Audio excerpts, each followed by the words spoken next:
हा जर कामच झाली नाही गेल्या 10 वर्षामध्ये, तर हा सगळा पैसा गेला कुठे नेमका?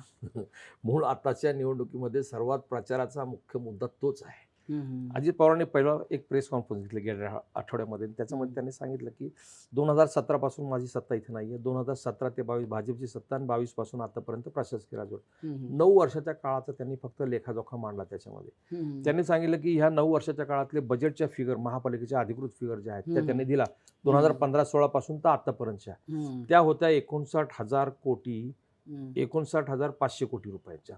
त्याच्यामध्ये महापालिका कर्मचाऱ्यांचे पगार, वेतन वगैरे हे बाकी हं. सगळे महसुली खर्च गेले.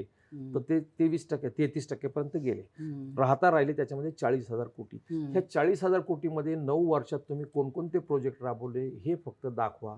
हा एकच पंच त्यांनी मारला. हं, हं. तो इतका भाजपच्या जिव्हारी लागला. कारण दाखवायचं काय? हं. 40,000 कोटीची कामं, अशी कोणती कामं 40,000 कोटीमध्ये झाली? एका शहरात 40,000 कोटींची 40,000 कामं झाली. कोटीची 9 वर्षातली कामं दाखवा. हा हं. एकच साधा सुधा प्रश्न आहे. हं. भाजपला त्याच्यावरती आतापर्यंत 8 दिवस झाले उत्तर देता येत नाही. हं. अजित पवारांची ती एक प्रेस कॉन्फरन्स संपूर्ण त्या निवडणुकीची दिशाच फिरली तिथे. हं. भाजप एकतर्फी पिंपरी चिंचवड पुन्हा एकदा घेणार, पुन्हा हं. एकदा घेणार.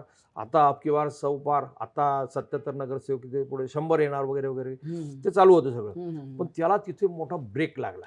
हं. कारण का 40,000 कोटीची कामं दाखवायची काय?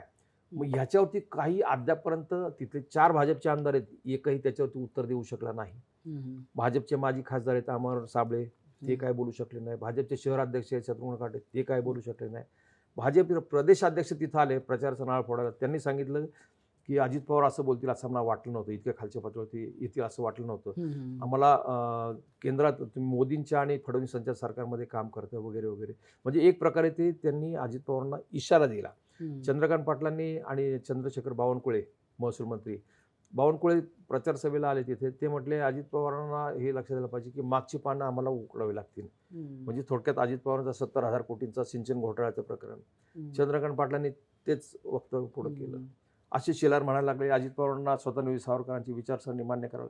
हं. मूळ मुद्दा काय आहे? हं. 40,000 कोटी रुपयांच्या या जो सगळा हिशोब आहे, तुम्ही कोणते प्रोजेक्ट राबवले ते सांगा ना. हं. ते सांगता येत नाहीये. महेश लांडगेंनी काल प्रेसमध्ये अजित पवारांनी ते आरोप केले, की तुमचे सिंचन घोटाळ्याचे 70,000 कोटीचं प्रकरण, तुमच्या मुलाकडे तुम्ही पहा 1,800 कोटीचं ते प्रकरण वगैरे, वगैरे.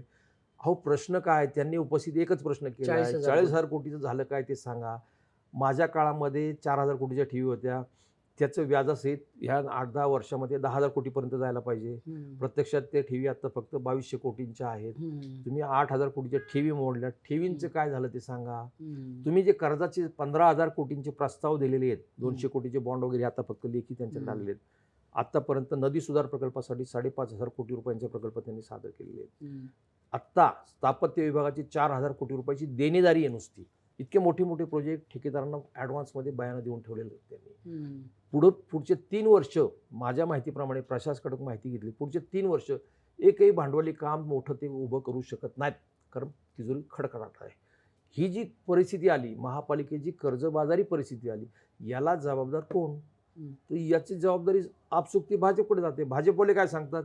आमची 17 ते 22 सत्ता होती. 22 पुढं प्रशासक. अहो प्रशासक जरी होतं, हं. तर त्या प्रशासनाची सगळी पालकत्व, सगळी जबाबदारी ही तुमची होती. हं.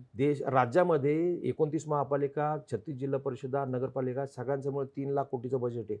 ह्या सगळ्या बजेटवरती कोणाचं नियंत्रण असतं? राज्य सरकारचं. सरकारचं. हं. तुम्ही असं कसं नाकारू शकता, की आमचा काय संबंध आहे? हं. प्रशासकीय राजवटीमध्ये 4 वर्षात जेवढी लूट झाली, हं. ती या शहरामध्ये गेल्या 40-45 वर्षामध्ये झाली नाही. इतकी मोठी प्रचंड लूट झालेली आहे. हं. आणि हा सगळा प्रश्न, भ्रष्टाचाराचा विषय, हे सगळे अजित पवार मांडतायत. त्याच्यावरती उत्तर द्या ना तुम्ही, की हे अजित पवार बोलतात ते खोटं आहे, ते चुकीचं आहे. असा भ्रष्टाचार झाला नाही. हं. भ्रष्टाचाराच्या प्रकरणाची 13 प्रकरणांची फक्त यादी वाचली. त्यांच्याकडे अजून जवळजवळ 30-40 प्रकरणांची मोठी जंत्री आहे. हं. म्हणजे ती 13 प्रकरणं ते एकही विषयावरती ते उत्तर देऊ शकत नाही. मी वानगी दाखल फक्त त्यातून सांगतो. संपूर्ण शहर सीसी कॅमेऱ्याच्या अंडर आणायचं, सीसी कॅमेऱ्याच्या खाली आणायचं अशी घोषणा झाली. 9,250 सीसी कॅमेरे शहरात बसवले, 600 कोटी रुपये खर्च केले. 70% कॅमेरे त्यातले बंद आहेत. 70%. एका भाजपच्या मुंबईतल्या आमदाराचं ते काम आहे, त्याच्या कंपनीचं काम आहे. हं. हे जाहीरपणे सगळं लिखित स्वरूपामध्ये त्याच्यामध्ये. हम्म. भाजपच्या मुंबईच्या आमदाराची बायको त्याच्यात पार्टनर आहे. हम्म. जबाबदार कोण?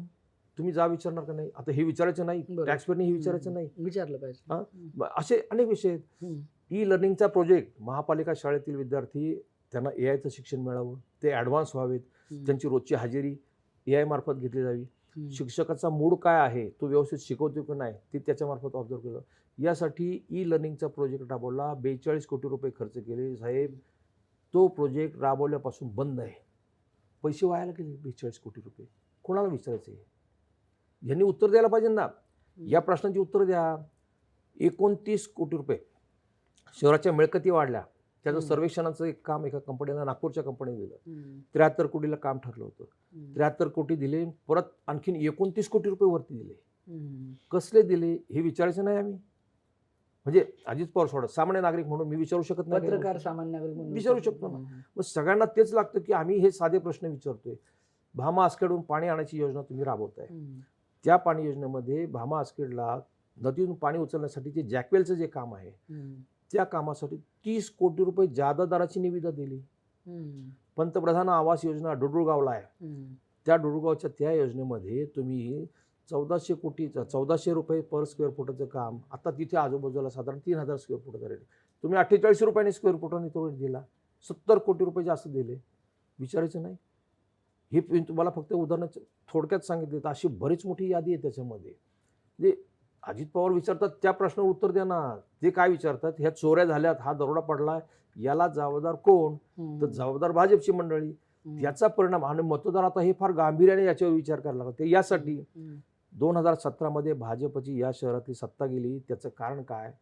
राष्ट्रवादी काँग्रेसच्या काळामध्ये त्यावेळेस वारकऱ्यांना जे भेट द्यायची महापालिका दरवर्षी, विठ्ठल रुक्मिणी मूर्ती त्यांनी खरेदी केल्या होत्या. 1450 रुपयाची विठ्ठल रुक्मिणी मूर्ती 3950 रुपयाला खरेदी केली. फक्त 40 लाख रुपयांची ती खरेदी होती. 25 लाख रुपये त्याच्यामध्ये गफला झाला होता. मी स्वतः ते प्रकरण फार लावून धरलं होतं. त्याच्यानंतर 70 लाख रुपयाचं HBOT, hyperbolic oxygen therapy machine, YCM मध्ये घेतलं होतं 2.25 कोटीला. विदेशी दाखवलं, प्रत्यक्षात लोकल मेक होता. 13 लाख रुपयाची CNG गॅस दाहिनी 52 लाख रुपयाला खरेदी केली. हे 3 प्रकरण फक्त. तशी त्या दृष्टीने 2016 तुम्ही लावून धरली होती. त्याचा त्या लोकांच्या, मी हे यासाठी पॉइंट आउट करतोय की तुम्ही आता बोलताय, तर तुम्ही बोलताय तर असं वाटू शकतं की तुम्ही राष्ट्रवादीची बाजू घेऊन बोलताय का. हा कॉन्टेक्स्ट आहे की तुम्ही राष्ट्रवादीची पण प्रकरणं काढलेली आहेत. अहो, पत्रकार म्हणून ते माझं काम होतं. मी ते प्रकरण काढले. अरे हे काय चाललंय, हा किती भ्रष्टाचार चाललाय. तर त्यावेळेस त्याचं भाजपने ढोल वाजवला. भाजप किती, राष्ट्रवादी किती भ्रष्टाचारी आहे, राष्ट्रवादी भ्रष्ट पक्ष वगैरे वगैरे हे केलं. लोक त्याला भुलले. आणि देवामध्ये सुद्धा हे पैसे खातात, संडासामध्ये पैसे खातात. म्हणून लोकांनी मोठ्या विश्वासाने संस्कारक्षम पक्ष, त्यावेळेस त्यांनी भाजपने घोषणा दिली होती, भयमुक्त, भ्रष्टाचार मुक्त, हे शहर आम्ही भ्रष्टाचार मुक्त करू. अहो, आतापर्यंत त्या राष्ट्रवादीने 2% खाल्ले असेल, यांनी 200% खाल्ले. म्हणजे इतक्या मोठ्या प्रमाणात भ्रष्टाचार झालेला आहे.